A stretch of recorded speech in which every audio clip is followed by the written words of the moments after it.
आज आपण हिरव्या मिरचीचा वापर न करता शाबूची मस्त खिचडी बनवली आहे। त्यासाठी 2 मोठ्या वाट्या शाबू रात्री भिजत ठेवला होता। तुम्ही इथे बघू शकता शाबू छान मऊ भिजला आहे। सुरुवातीला भिजलेल्या शाबूमध्ये 1 मोठी वाटी भाजलेल्या शेंगदाण्याचे जाडसर कूट, चवीप्रमाणे मीठ व 1 चमचा साखर घालून व्यवस्थित मिक्स करून घ्यायचे। कढईमध्ये 4 ते 5 चमचे तेल घेऊन अर्धा चमचा जिरे, 5 ते 6 कढीपत्त्याची पाने, थोडी कोथिंबीर घालून परतून घ्यायचे।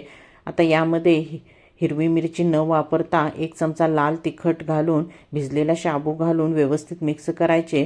सर्वात शेवटी 1 ते 2 चमचे साजूक तूप टाकून त्यावर झाकण ठेवून शाबूची खिचडी 5 मिनिटे मंद आचेवर वाफवून घ्यायची। तुपामुळे खिचडीला खूप मस्त टेस्ट येते। खिचडी आपली मस्त मोकळी झाली आहे।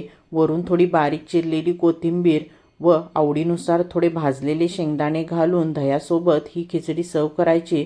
रेसिपी नक्की ट्राय करा।